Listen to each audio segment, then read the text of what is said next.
Bridger, my man, welcome to the show today. Excited to be here, Frank. Thanks for having me. Really excited to have you on, man. We've, in the last year plus, have gone from not knowing each other to brothers, to friends, to client-coach relationship. And I'm excited about where you are and the things you got going on in life and helping the young generation out there. So let's start off with sales, man, because that's where you've really planted your flag and really where your success has come over these last couple of years. In today's world and where things are going with automation, with AI, with employment, where it's at, just the marketplace in general, I believe that sales is probably the most valuable skill set that a young man can develop. I'm just curious what you think about that statement. Yeah, I agree 100% with that, because at the end of the day, right, even if AI takes all the jobs, we're still going to have to communicate with one another. And that's a form of sales. Communication at its core is really what you do when you sell. You become an effective communicator in sales. And so, you know, my generation, Gen Z, we grew up with the most access to information and technology. And that was both really, really good, because now you see 21-year-olds becoming billionaires with the amount of leverage they can have with technology. But it's also really, really bad because a lot of the guys that don't leverage it for its good will use it to its detriment, and it'll destroy them, right? They'll go into a space of numbing themselves with doom scrolling, high dopamine hits. You know, they won't actually call their friends anymore. They'll just text or Snapchat or Instagram DM. And so a lot of the Gen Zers are hungry for mentorship. They're hungry for good leadership. They don't have good leaders to follow. And so they're just turning to all these gurus online. And so, you know, if you see some of the most viewed videos right now, it's this guy named James, School of Hard Knocks guy, and he's going around interviewing billionaires and millionaires all over the world.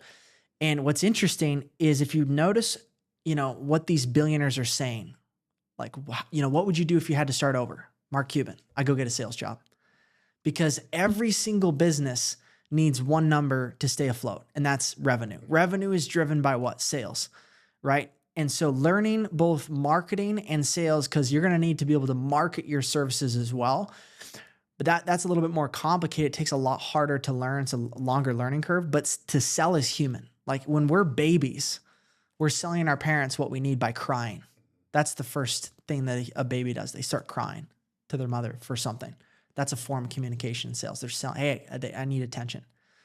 And it continues to evolve. And then Tyler starts negotiating for things, right? Because you guys are raising some kids, right? So I'm sure you guys get this, right? And then the communication becomes more advanced. And so what I find is that because these Gen Zers don't have those interpersonal skills, it impacts every other relationship in their life.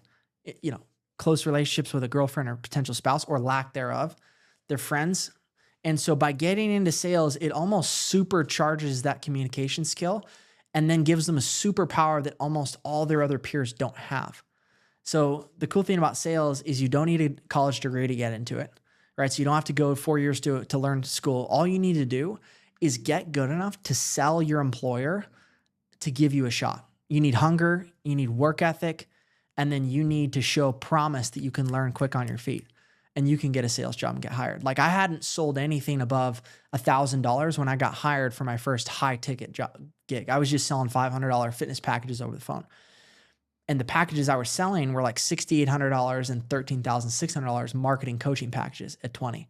But I sold that guy by just the way I communicated, my confidence, my certainty, my goals, why I'm doing it. And I sold him into it and got the job. And the first month I made $8,000 in commissions, right? That's life-changing money for anybody in their late teens, early 20s. And within 3 months, I'm making $20,000 a month. And now I'm totally free financially. I'm making $250,000 a year, 20, 21, 22 years old, and my life changed. And so that skill allowed me to then have the opportunity, the money, the confidence to go start my own business. So then I partnered with Greg O'Gallagher, Kinobody, a couple years later, and took the skill that I learned and learned how to teach it to others and became a sales leader. Built a team, built a coaching business that ended up going on and doing, you know, 3.3 million our first 12 months. So those are a couple of the reasons why I'm so excited about teaching sales to the next generation, helping people transition, because it supercharges every area of their life and it gives them a vehicle to make money without having to get a whole lot of education. You just have to learn some simple word tracks, learn a really good script, learn how to articulate your words, be confident, be a hard worker. You do that, you do those things, you're going to be able to make money. I love all that, man. And yeah, I think you touched on a lot of key points and things that we talk about and things that we try to provide to our guys. You know, you mentioned we're living in the most connected, virtually, digitally, socially time in human history, but at times there's a loneliness crisis with men. It's like these two things don't seem like they would make a whole lot of sense. Is when we have access to everybody, why do so many men feel alone? And I think, as you pointed to, it's because at such a young age they had access to all this information and they didn't need to go anywhere. You know, I say all the time, like, I'm so grateful that I didn't grow up in today's culture, because I was forced to go out and build communication skills in the real world. Yeah. I cut my teeth in sales, knocking on doors, and then retail-based sales. And it wasn't until I was 30 years old did I even have the access or ability to sell anything online.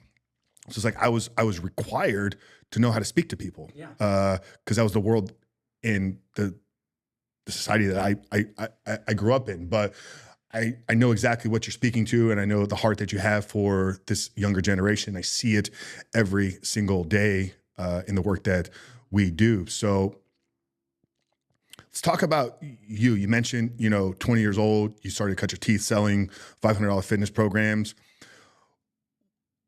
Was there a desire for money? Did somebody plant a seed in you that sales was the pathway? Like, how did you know that this was going to be the path that you needed to take to get to where you wanted to go? Yeah. So since I was a young kid, right, I grew up in like a lower middle class family. My dad was a woodworker, so he'd make custom cabinets for like wealthy people, right? So, he didn't make more than maybe like 60,000 a year. So, we only had this much, right? And so there's a lot of no. It's like, if it lives here inside of this box, right? Groceries, blah, blah, blah. Yes, everything else, no. I didn't like that. I wanted more freedom. I wanted freedom. I like nice things, not any other reason that I like nice things, So I grew up in a really small room. Like, my bedroom was half the size of this room. And so it was also, the ceilings were 8 foot, not 10 foot. So I just was in this little box, this little cooked box, and I was homeschooled. And I'm like, man, why don't we have more space? Like, I don't know why. I just wanted more space. I wanted to have a bigger house, more space. And so that was the first driver, is that I got told no a lot, and I grew up in a small space. And then I guess how I found the online industry was through Ty Lopez, right? I was on YouTube and I was watching guitar tutorial videos, or I was playing guitar as a kid, trying to start my own band and stuff. And then these ads would come up on my iPad. And here in my garage, just bought this new Lamborghini, knowledge. So then I started learning about getting a mentor. Self-education is better than the formal education system. Entrepreneurship, starting a business. Always wanted to kind of sell stuff. I was always selling stuff. Like, I built these paracord bracelets and I sold them in the Boy Scouts to other kids. I bought these flower baskets for wholesale and sold them on Mother's Day in a weekend. So I was always trying to find ways to make money because I wanted to buy stuff. I was always kind of money motivated to buy stuff. And then after I started hearing about these gurus, they all kind of run together. So then Ty is hanging out with Grant Cardone. And then Grant Cardone at the time was the sales guy before he kind of really went heavy in real estate. And so he's like, you got to learn how to sell, right? Sell or be sold, right? Be obsessed or be average, right? So he had Cardone University, and he's like, man, to sell is like everything, right? If you learn to sell, you never be broke again. So he starts teaching me this mindset of selling. And then what really shifted for me is I actually watched, at 17, I watched the movie The Wolf of Wall Street. Right. And, not the best movie for people to watch. Not, since I'm, a strong Christian now, I probably wouldn't watch it. But back then I was open, I was searching. I was kind of starting to loosely explore as a young man, like different things. And I heard it's like a good business movie or something. And so I watched it, and I'm not kidding you. After that movie, I was like, I can sell. Like, I was convinced from that movie that I could sell. And so instead of selling over the DMs, because that's what I was doing, it gave me the courage to pick up the phone and call. And so I literally, that night after I finished the movie, I went into my DMs because I had started creating some fitness content, and I called a guy that was going to buy one of my programs, and I tried to just sell him over the phone. And I ended up closing him and getting his card info. I didn't process his payment because he had to wait to get paid, and then the sale bounced, but I at least felt like I'd gotten one on the line and like reeled him in. And that first hook, I was like, oh my gosh, like that was supposedly $500 sale. If I can do that, and I do that every day, I'm like, dude, I'm making 10 grand a month, and I'd never seen that kind of money. So that's when I first learned about it. I was like, man, it's just communication. It's just selling a good idea. It's creating that airtight emotional logical case why the money they have is less valuable than the product or service you have to offer, right? And the ethics in that is that it actually has to be better than the money that they offer. That's the ethics part, right? If you're selling snake oil to people, that's where it's unethical. But that's where I fell in love with like finding good products to sell, because I want to do it with integrity. So that's why for me, in order to sell something, I have to sell myself first. I have to get so convicted in the product. I have to see it. I have to see the results. I have to know it. I have to become an expert in it. And once I know it, I'm passionate about it. I understand it. I'm an expert in my field. Then I can go out and start being evangelical about that product or service. So yeah, those were the guys that got me into it. Grant Cardone, Jordan Belfort, started watching these guys. And I think I just always liked to talk. I was always kind of a natural sales type guy, but I didn't have any training, any skills. So then I started reading all their books, all their sales training books. And then a couple of years later, this was in 2018, a couple of years later, I ended up finding a high ticket offer through a friend that referred me through one of these placement agencies. And that's when I found the high ticket offer with a guy named Todd Brown. And so Todd Brown hired me, his COO, Damien, hired me. And I came on and was selling his marketing coaching packages for business owners like you in the info space that want to grow and scale their info products, create marketing campaigns. And I was selling $6,800 and $13,600 packages, making 15% commission, which is like $1,000 or $2,000 a sale, which is just incredible. So yeah, and then I went on to sell other stuff, but that's kind of my journey. I love what you said there, being evangelical about it. There's a very powerful book, Kawasaki. I can't remember the guy Kawasaki, I believe.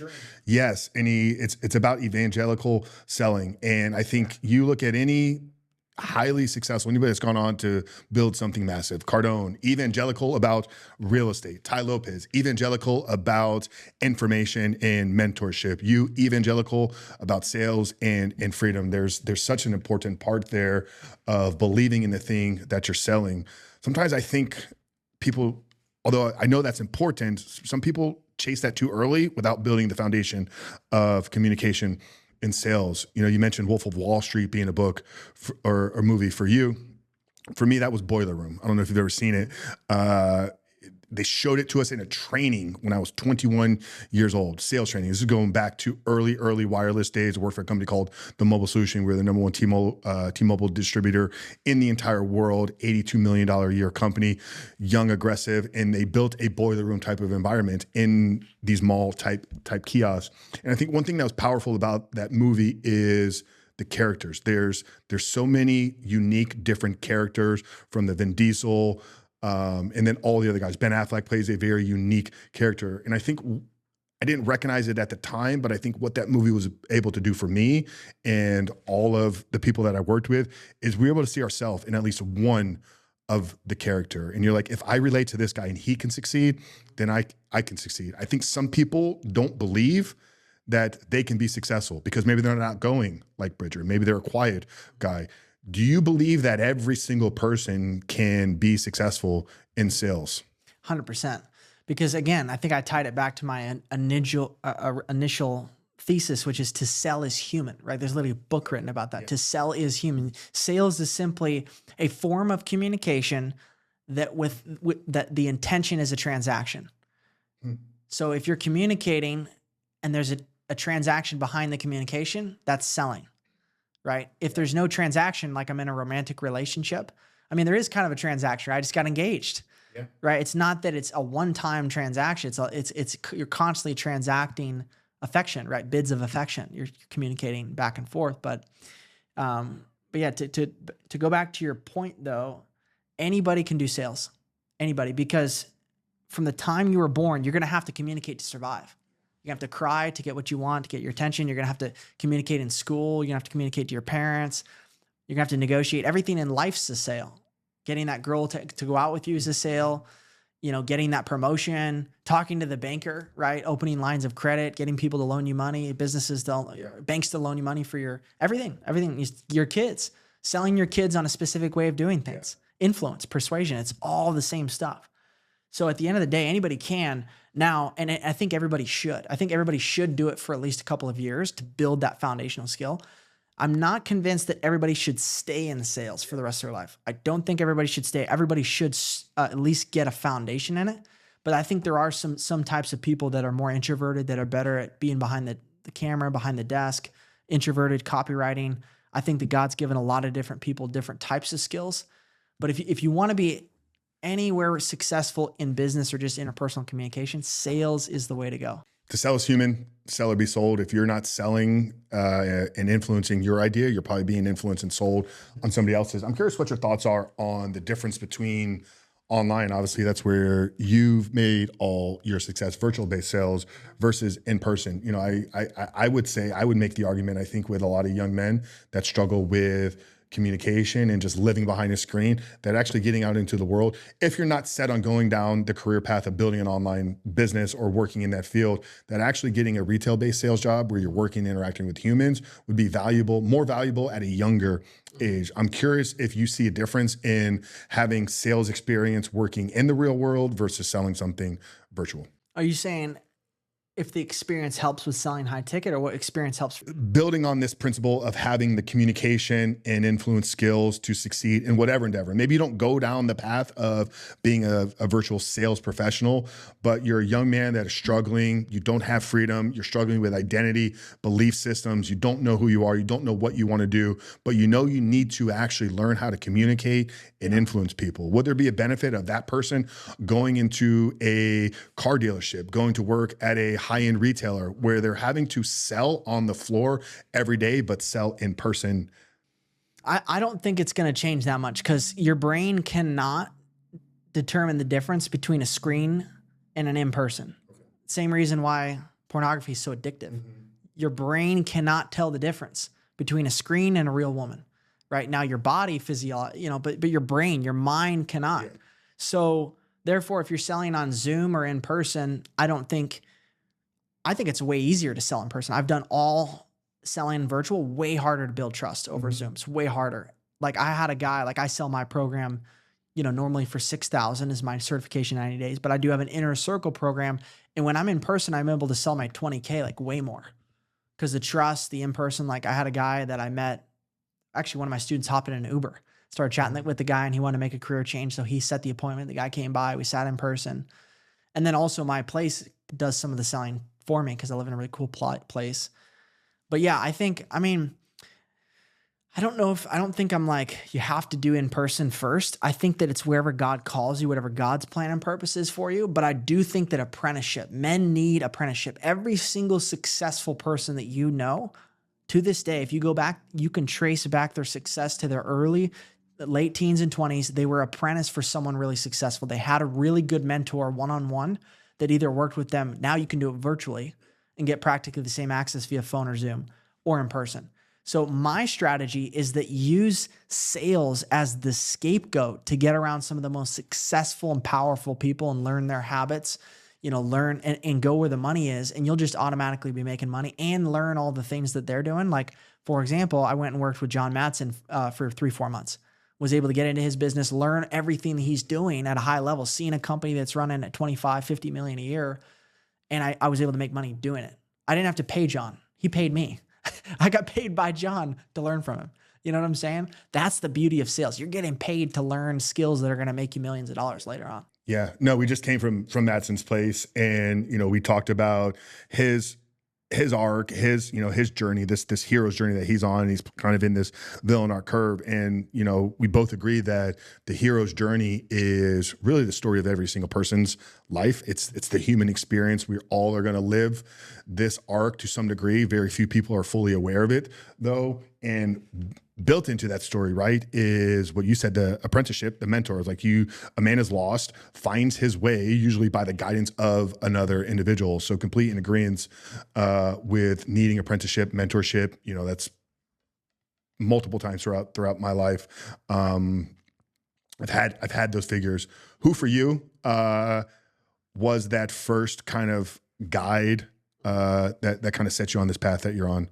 Yeah. So the first real mentor that I got access to was a guy named Greg O'Gallagher, Kino Body. I just talked to him today for 30 minutes, right? Love this guy.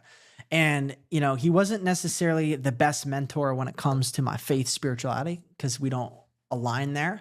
But when it comes to business, content, making money, he really showed me at a young age, because he was 9 years older than me.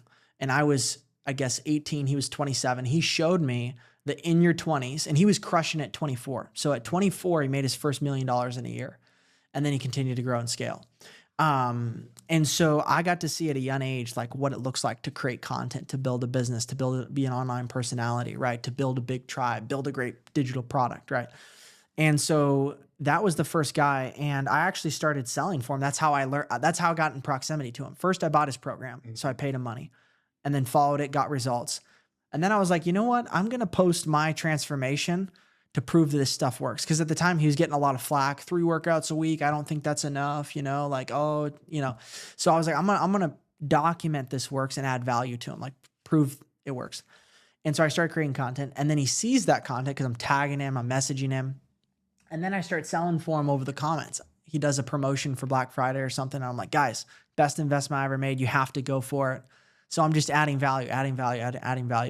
And then he notices my comments eventually, and he's like, dude, thank you so much. And then I messaged him, I was like, hey, can I interview you? It's probably actually my first ever podcast now that I think about it, but I interviewed him on Zoom in 2017 for my senior project for high school. So I guess it was my first, and I had to interview an entrepreneur that had at least 2 employees, was been in business for 2 years. So I interviewed him, and that interview was the beginning of our relationship. And so then I got his number, kept in touch, and then he starts mentoring me a little bit on creating content, because I'm creating content to drive leads. And then he gives me an affiliate link because I'm closing people over the DMs for him. I'm like, hey, just got someone to sign up for your program. He's like, oh, well, dude, let me get you an affiliate link. I'm like, what the heck's an affiliate link? It's like, well, it's a link you get that tracks your sales so that you make a percentage every time that you sell. I'm like, this is dope. How does it work? Oh, just click this link, sign up here. So I went and created a ClickBank account, got a link, 75% of this like $68 program or $50 program. So it's like $37 a sale. And I remember I was laying on my couch exhausted after bagging groceries for like 6 hours in the cold. And I made my first sale, and it was the same amount of work of 6 hours pushing in the cart, in the snow. And I'm just like 6 hours of pushing in the snow with these carts, or 15 minutes, 10, 15 minutes, listening to music right by the fireplace. Same amount of money, but the effort was like totally different. One, I had created leverage. I found an offer. I found a way to generate and close leads, and I had a business. I started a business as affiliate marketing, essentially what I was doing. And I just started doing that and scaled that up to about $1,000 a month, quit my job here, and was like, I started thinking like a business. Like, man, if I could put more time in here, get more content, more leads, and started learning how to scale that. And then I was like, man, well, what if I could sell more expensive programs? And then I launched my own digital product. It's called, like, the first ever product I launched was called like Aesthetic Secrets Mentoring Program. And it was like $247 and made like $800 or something. And then I just kept going and kept going. And then eventually the thing that had my first big break was working with Greg, where I pitched him this idea of like, hey, let me build you an affiliate army, right? I'm one of your top affiliates. Let me build a training program, a sales training program. I was like 18 years old. It's crazy. I like dropped out of college for this opportunity. After he's like, yeah, let's do it, I dropped out of college to go all in on building this. So I built this affiliate training program called the Kino Gladiator program, because his main guys are called Kino Warriors. And we basically equip these guys with sales training tactics to close over the DMs, scripts and stuff, and empowering them to document their journey and create content, and basically become like almost like kind of like multi-level marketing a little bit, where it's like how to get your friends and family to sign up for Kino Body programs and supplements. And so then I got a master override on everybody, and then they got an override, or they got affiliate for everything they sold. And it was just like awesome. And so I sold that program for like $297 when we launched, and then $497. And so I made like 20K my first month selling like 20 of those, and or 40 of those, 30, 40 of those. I'm like, whoa, this is awesome. So that was kind of my first mentor. When I hear you talk, man, like I think, and it's coming through, I think, in the audio and video, you obviously are a confident young man. I think you have a heart, passion for the young generation. I think among many things, one of the crises that young men are dealing with is identity, wrapped in limiting beliefs, lack of self-confidence. What role do you see confidence and identity playing in allowing somebody to be successful in sales? It's everything, right? This is why I'm actually so effective at training salespeople. It's not because I have the best tactics, the best script, the best word tracks, the best tonality. That's all the external. The work that I do is actually on the internal man. And that's why I'm actually launching this week what's called the Freedom Fellowship, right? The Freedom Life Fellowship for Men. And it's essentially a platform where men can come in and they can build themselves first, the internal world, those belief systems, that identity, the vision, the confidence. How do they stop drifting? Because the reason you're drifting is because you're not absolutely certain on the life that you want to live. And then you don't have a structure and a discipline to get there, for what I call freedom schedule. And that was my second product I actually launched in January 1st, 2019. It was called the Freedom Schedule Blueprint. And it was helping men because I'm like, dude, why is it I'm selling all these guys this fitness program and nobody does it? Like, why can't they do it? It's the external. It's the external. Here's the workouts. Here's the but they never did the internal work. So that's what my Freedom Life Fellowship is I have the Free Man Academy where it's like 5 modules. First, you do an audit. That's step 1. You got to take an audit. All change begins with awareness and radical honesty of where you're at. All change. I've seen you say this on podcasts, right? I think I said it on yours. Yeah, exactly. You said it on mine. And it's so true. Like, if you're not aware of how bad your life is, you won't have the pain to change. Pain creates change. In fact, I actually gave my book to one of my students and he wasn't ready to face the truth. And he's like, dude, this book's painful. It's a pain book. I'm like, well, dude, pain's a good thing. It tells you where you're falling short and where you need to change. Number 2 is the Freedom Life Vision. You need to create a Freedom Life Vision, a vision for your life 1, 5, and 10 years out that excites you, that pulls you forward. That's like, man, if God created big goals and dreams for you and he put them on your heart, then he's going to give you the faith and the confidence, the opportunity to go and get those. If you put them on your heart and they're from God, and you connect, then he's going to give you that path to get there. So you got to get clear on what that is, really clear, creating a dynamic, not a static. A lot of people are like, I want to lose weight. Dude, that's static. It's dead. You need dynamic. I want to weigh 165 pounds and feel like this, look like this, right? Perform like this, right?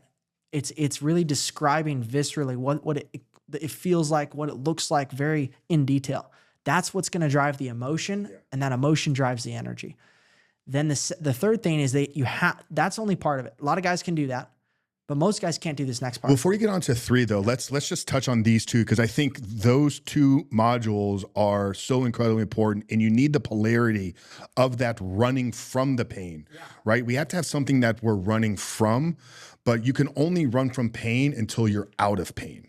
The minute you're out of pain, if you don't have somewhere else that you're going, that dynamic vision, something that is from a desirable state, something that's got emotion tied to it, losing weight misses emotion, weighing 165 pounds and feeling this way. Now you've brought a feeling, a meaning, a desire, an emotion into it. So I love what you're building here, and I see the polarity of, okay, I have this pain from what I was, from what I am, that I'm running from, but now I have something that's even stronger that's pulling me. So I think people miss oftentimes one of the 2. They're either trying to get out of pain. I'm hurt.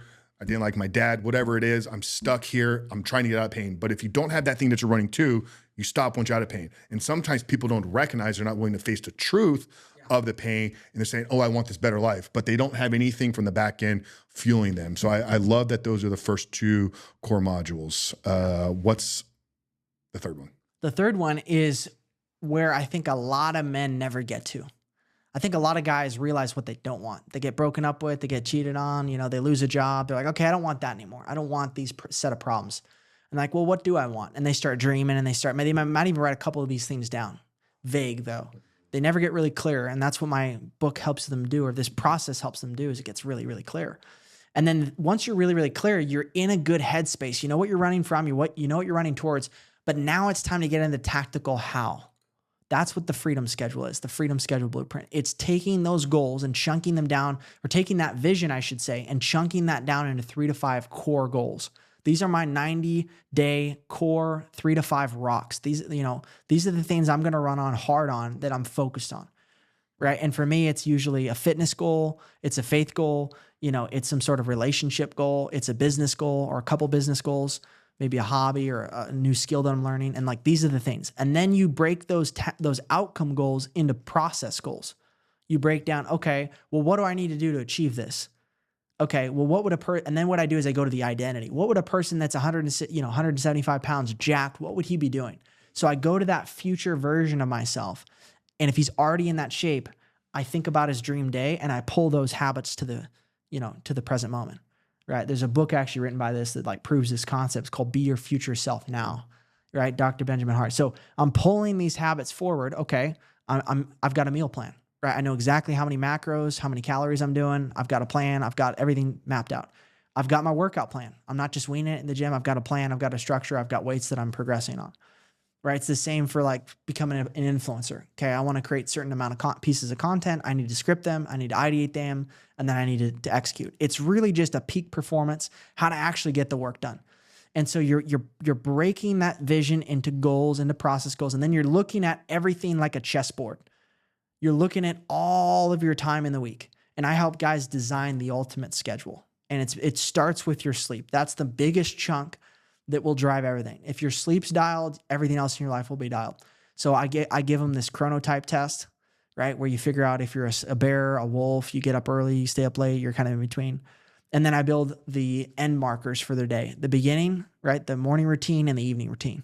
Okay. And then I kind of build it from the outside. And then it's like, okay, what's the most important thing? And then I kind of schedule everything in because there's certain things that are called immovable items in your schedule, which are like picking up the kids from school.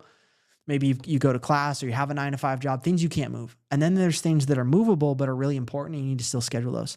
So then it's like I look at all my goals and I try to fit everything in the first time. A lot of the times you've overshot yourself. You've got way too much stuff you're trying to do. And so then you have to figure out what's your highest values in life. What do you care most about? And then what I do is I put them through this exercise of if you were to go to prison for the rest of your life and you could only come out to do one of these activities, what would it be? Okay, my relationship with God's number one. I could only do this. Okay, what's number two? My fitness is number two. Number three. And then you've got what are called your values. So then if you have free time, you put the highest value item in first, and then you stack them backwards. And then you have to kind of cut back and then have enough margin in your schedule so it's not just crammed and bleeding over each other. So once you've created the ultimate schedule that creates flow, not friction, now it's time to have an operating system to actually do it. A lot of guys, when they first do this, they realize how undisciplined they are and how hard it is for them to stick to something like this. Because it's like, okay, I'm working out at 3:30, whether I feel like it or not. But the thing that will get a man to actually stick to this is believing that this 90-day schedule will get him his dream life in 90 days. It's like, dude, if you execute this dream schedule for 90 days, you have the body you want, you have the relationship you want, the money you want. You just got to follow it. So it's giving him hope. It's really giving him hope and freedom. And if you follow it, it's going to change your life. So that's the third step. I love that. You said there's 5. Yeah. The fourth one is every man has to get his body right. And so I do a deep dive on like how to actually train in the gym. I teach them how to lift weights. I teach them everything that we, sold, $3.3 million with Kino Body for. The nutrition, the intermittent fasting, the workouts. So I just go in depth to make sure guys know how to do that because that's really important. And then the 5th module is the Freedom Money Blueprint. And I basically teach entrepreneurship, what money is, how it's created, the psychology of money, what money. And so I just break everything down and give them the mindset to actually conceptualize money because most guys have no idea. So 5 steps, 5 modules. Identify the pain, start with truth. All transformation is rooted in truth. Step 2, cast this big, desirable, emotion-driven vision, something that's tangible, not static. 3, lock in the processes and systems needed to get it. Master your body, and then learn the money game. You're plugged into the youth, the generation. A lot of men are drifting. Yeah. Absent of maybe lacking vision or not telling them the truth, what are the things that are keeping guys stuck and drifting right now? I would say number 1 is they're isolated. That's why I created this actually. So more than just having the things to do, there's enough information out there. The reason why most guys don't do the things they know they need to do is they're running with the wrong cats. Right? They're running with the wrong guys. The Bible says it better than anybody. Bad company corrupts good character. If you're a man of integrity and you're building integrity in the man and you're surrounded by a bunch of losers, dude, every ounce you're filling up with integrity, you're pouring it out with the trash influences are in your life. It's the pendulum swing. You're just getting pulled back and forth. You got to make what's called a decision. A lot of guys make choices. Very few make decisions. Decisions are something that you cannot turn back from. It's to take I call it take the hatchet off the wall and chop, right? To cut off. You're cutting off all other options. The root word of decide is to, the Latin origin is to cut off. To cut off. Literally what it means. Nobody teaches this. Nobody talks about this, but a lot of men make choices, but then they go back on it. They're oscillating between choices in life.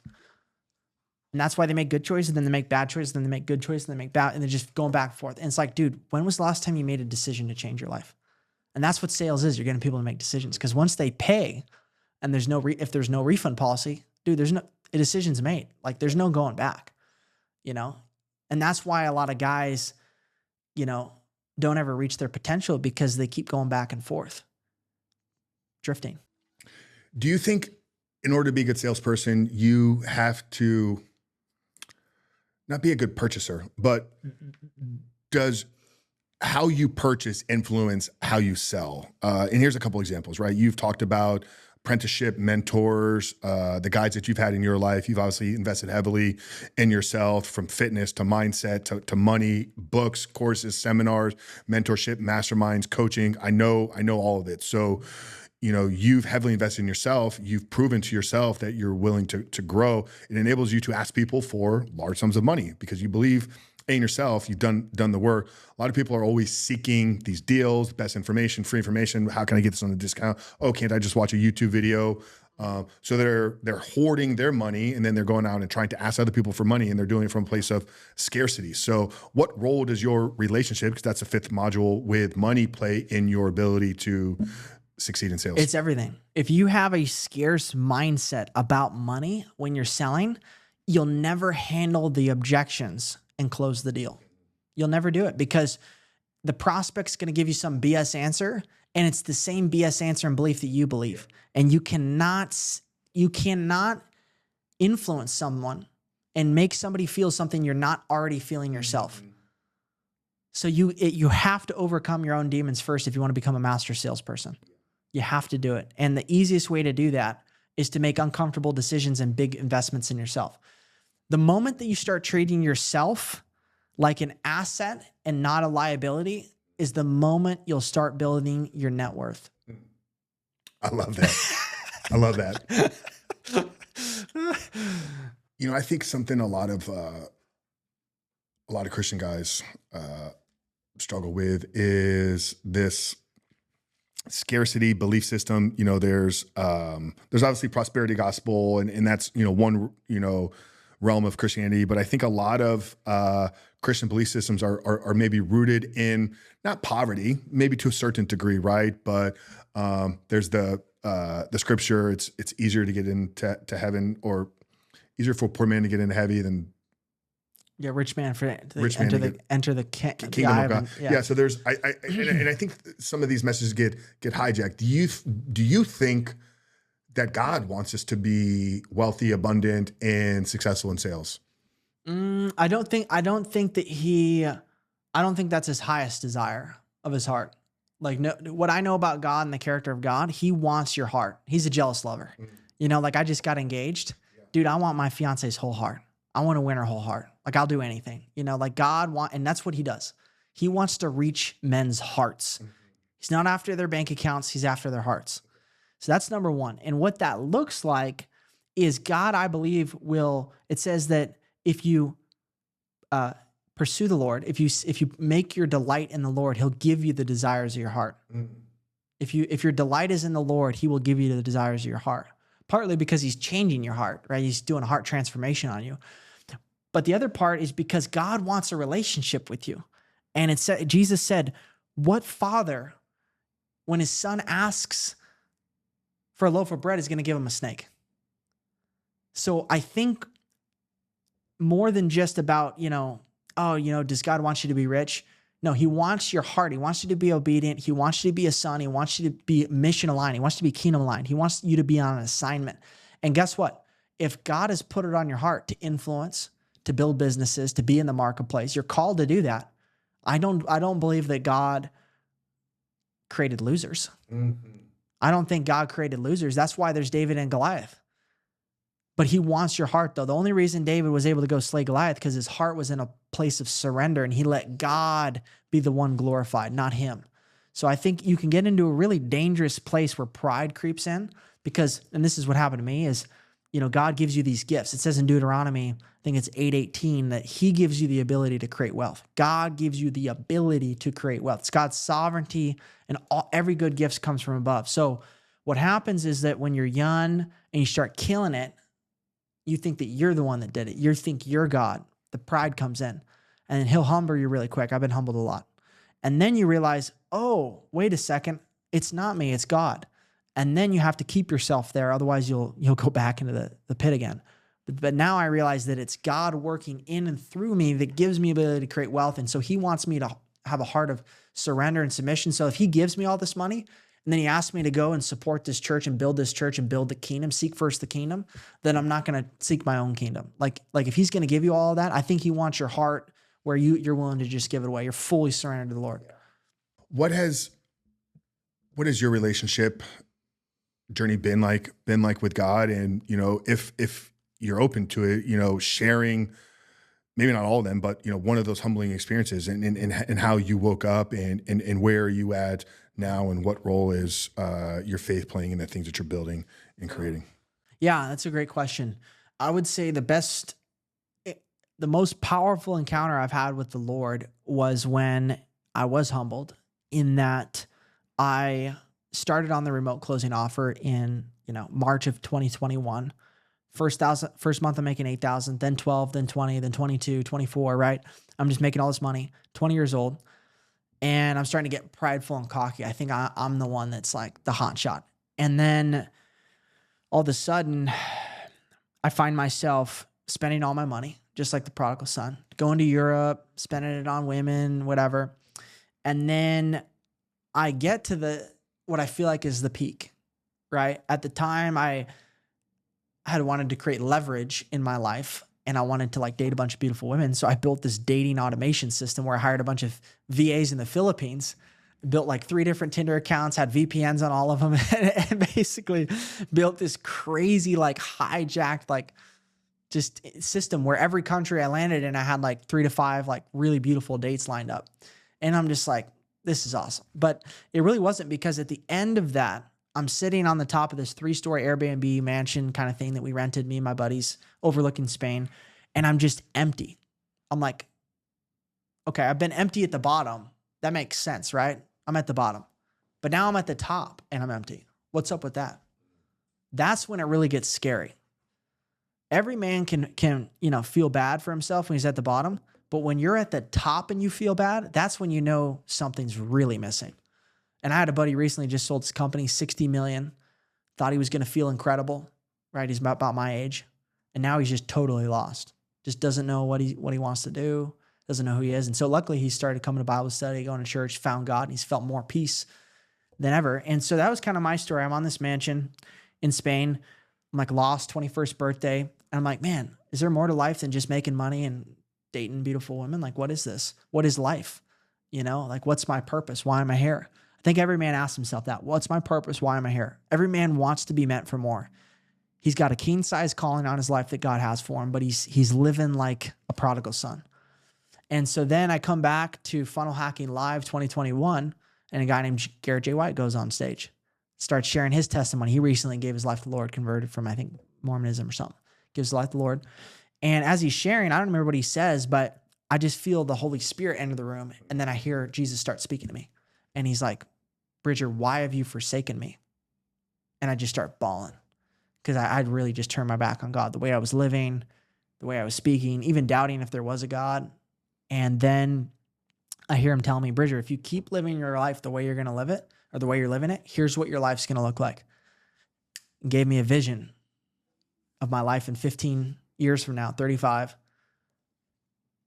Materially, super successful, massive mansion in Miami, yacht right on the front, right downtown Miami, hung over drugs, alcohol, party on Sunday, super empty, burned every relation. I don't answer my calls from my parents, don't have any relationship with anybody that's really deep, meaningful. All transactional relationships, takers in my life, all leeching off each other, empty, no family, no woman, nothing to come home to.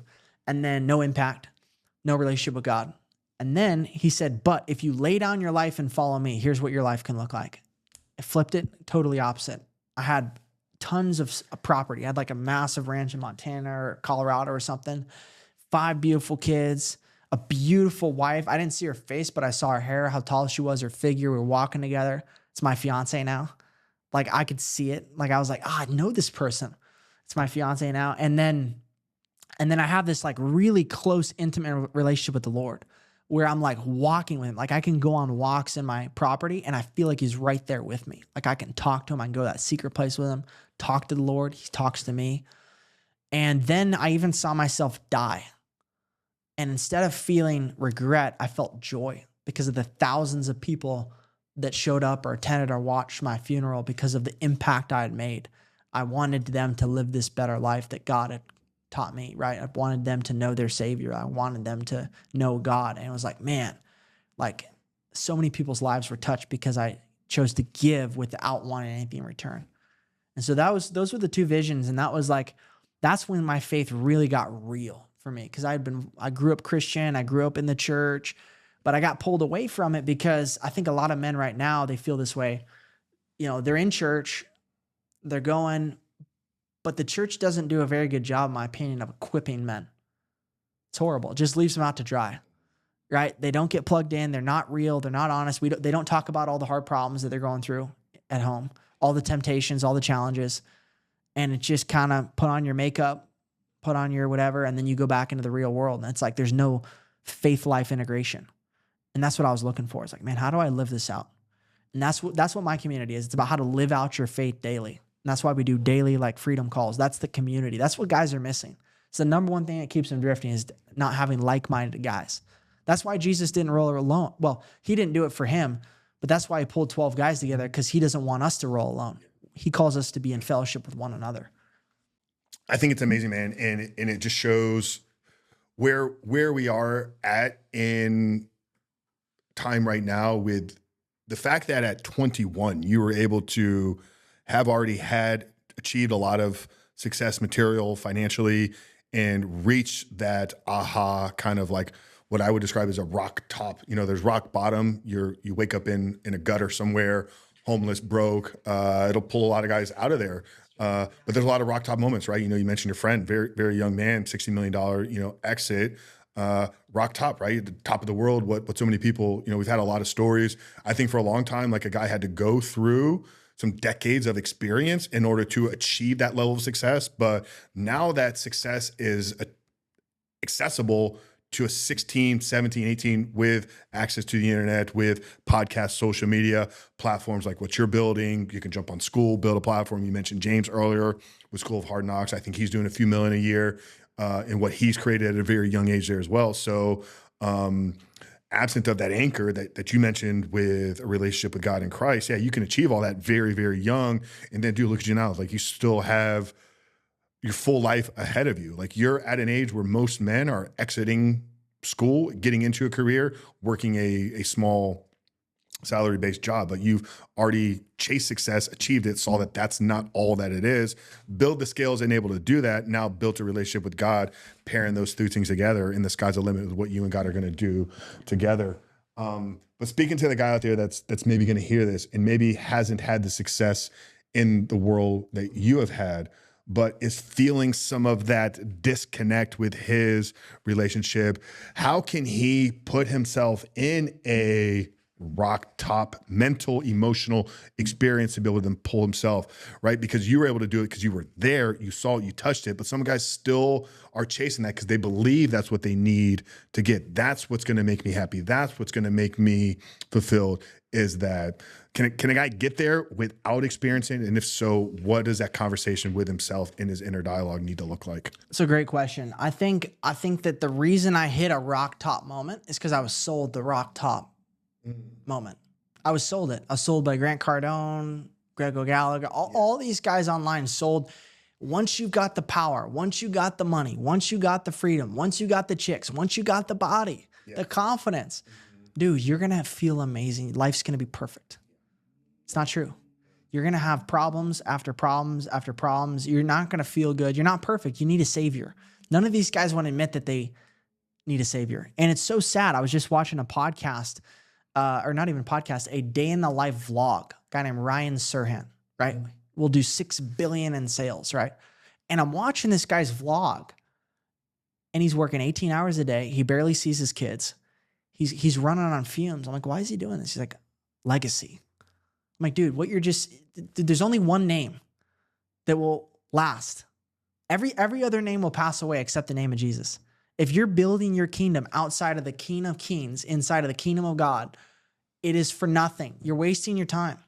And so I was sold that if I built this kingdom outside over here, that it would live on without me.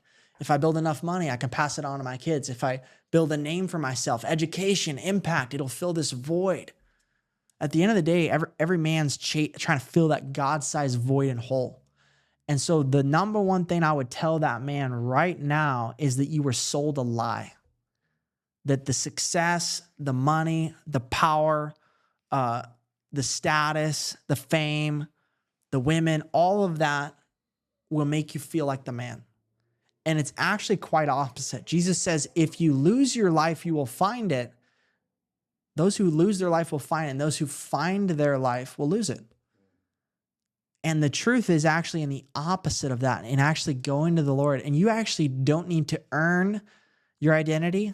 You don't need to work your identity. It's given. It's a Christ-given identity that the Lord gives you that you build everything off of.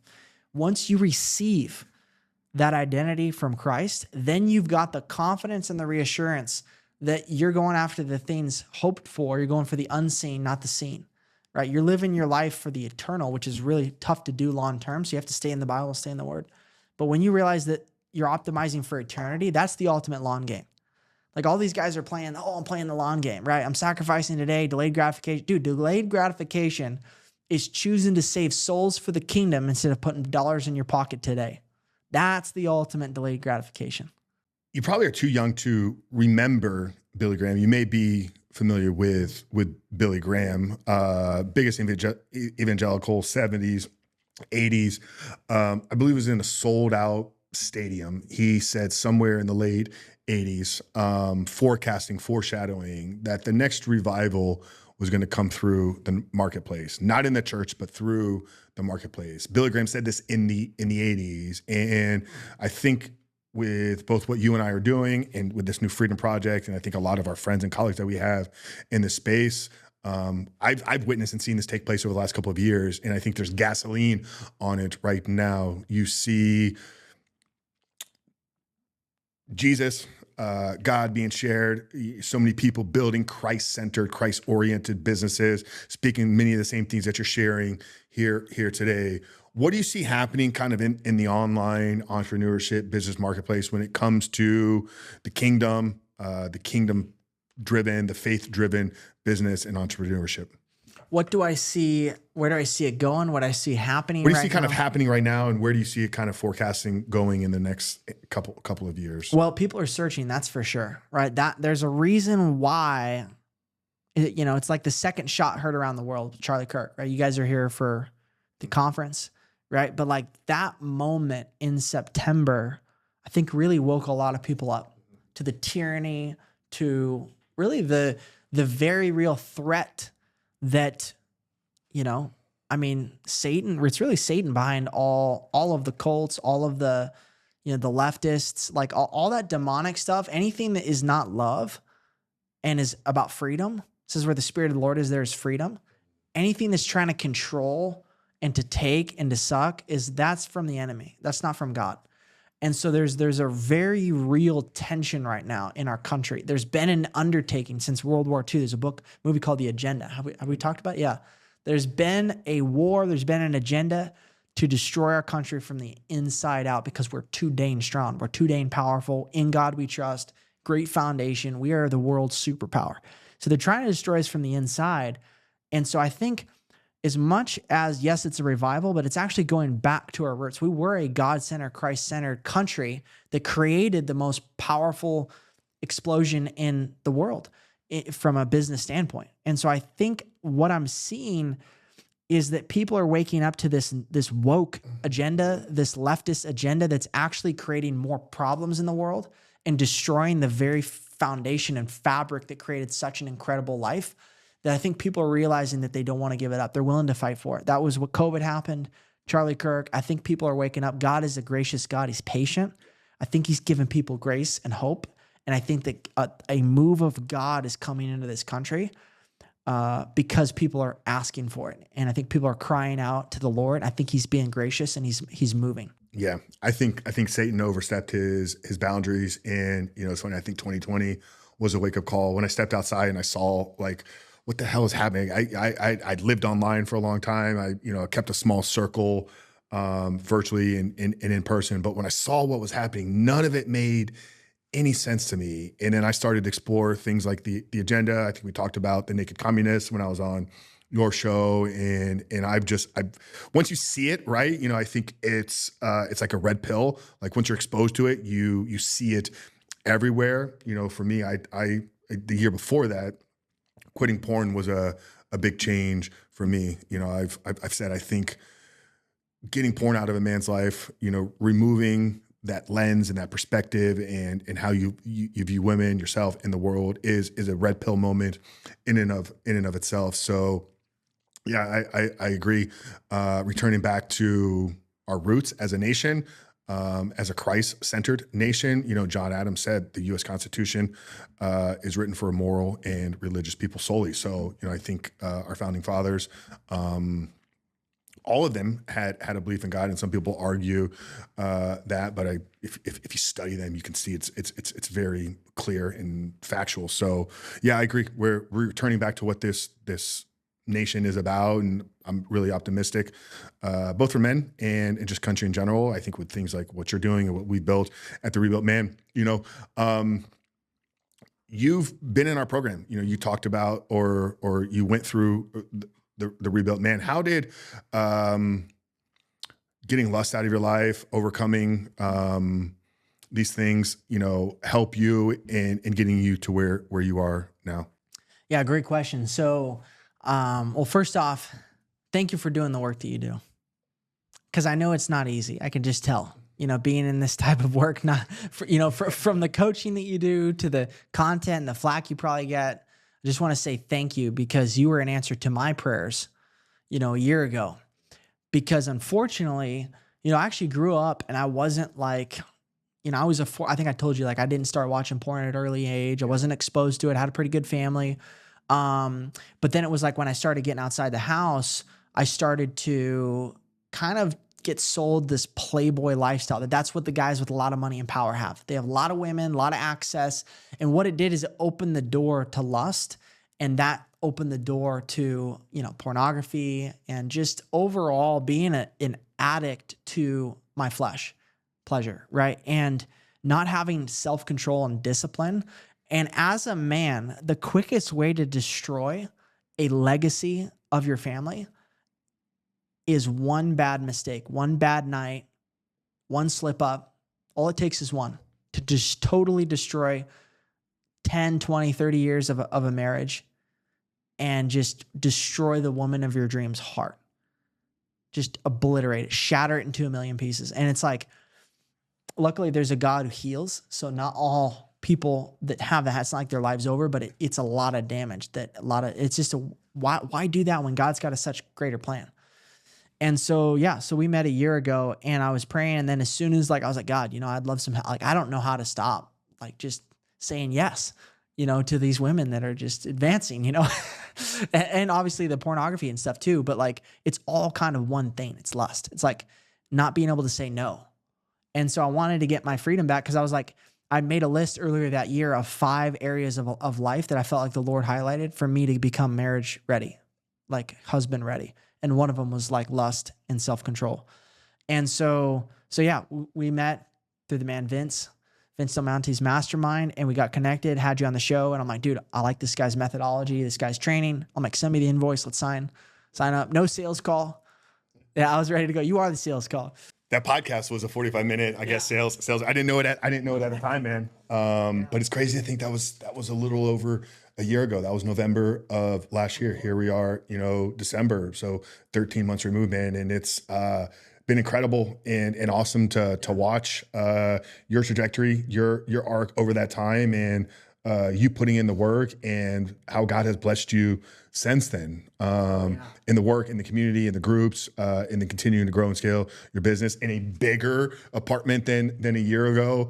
And I think the best part of it is you briefly mentioned her before, this woman, the one that you saw in that vision, blurred out face. Now you know who that face was. And it's awesome. You guys are set to start building a life together. So, and now you're taking your message and things you overcame and impacting the next generation. So it's awesome for me to see and witness, man. And I'm excited for what future looks bright for you, man. So I'm grateful and thankful for what you're doing as well. Yeah. Thank you, man. And I just got to say, like, if you're watching this right now and you're struggling with lust, you want to knock out pornography. You don't want to touch it again. There is hope for you. You can do it. And it's actually a lot easier than you might think when you have a good system and you have a good coach. And Frank's one of the best coaches I've ever worked with. The experience was top notch, bro. I really appreciate you always holding space for me to like learn and grow. And like, it was one of the best coaching experiences I've ever had, because with such a sensitive topic, I think a lot of guys might get scared that they're going to get shamed or guilted or punished. And I didn't feel any of that. It was just love. It was acceptance, but it was also truth. It was love, acceptance, but it was also truth. And it was a path forward to overcome. It's like doing the work. You were always encouraging me to do the work and like go deeper and go deeper and go deeper and find what is the root that's causing that and letting God heal through that. And it's so powerful. And yeah, your program's effective. Porn free since I left your program. Incredible, man. Well, you mentioned the Freedom group you have coming. A lot of guys are going to be interested in what you have going on. So tell them where they can learn more, pick up maybe a copy of your book, and we'll wrap it up with our last and final question. Sounds good. Yeah, if you're watching this and you want to get my Freedom Life Blueprint, it's 265 pages, everything that I've learned over the last decade in personal development, $400,000 of personal development, everything that you need to build a life of freedom, purpose, and impact, stop drifting and become a free man. Then you could just DM me freedom on Instagram. My Instagram's Bridger_Rogers. And then after they opt in for the book, they put their name, phone number, email, and they'll get an immediate copy to download. And then there'll be a video. If you watch that video, it'll explain how to start your 7-day free trial inside of the Freedom Fellowship. Awesome. Guys, we'll have that plugged down there in the show notes, direct access to Bridger's Instagram. Go ahead and vouch for it. We broke it down here for you, the 5-step module. And this guy's the real deal.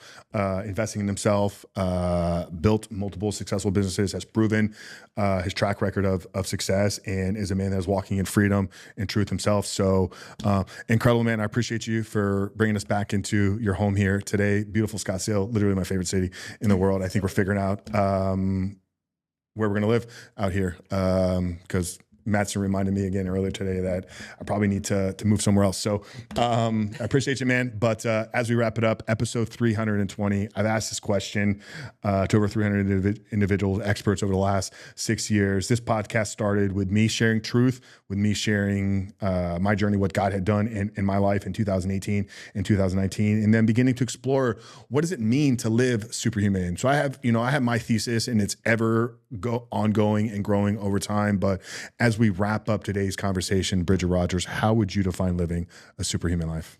Living a superhuman life is living out the alignment in the God-given assignment. And that in and of itself will create a life of freedom. Because if you're exactly where God has put you to be, no matter whether you have chaos or storms, just like Jesus, right? He was on the cross, but he was exactly where the Father wanted him. And there was freedom in that moment. There's freedom in knowing that you're exactly where God has you called to be. So that's what I would say living a superhuman life is. Alignment in the assignments. My brother, I appreciate you. Guys, check out Bridger Rogers' Instagram link down there and get the Freedom Blueprint. As always, guys, if you got value, if you want to continue to support us, top 10% in Spotify all of last year. Our goal is making it the top 5 this year, and we need your help in doing that. So if you found any piece of value in this conversation, do me the favor, but the next listener the blessing by sharing this episode with at least one person. And as always, guys, rate, review, check out Bridger's, as we said, Freedom Blueprint. But for your host, Coach Frank, for Bridger, guys, we'll see you in the next one.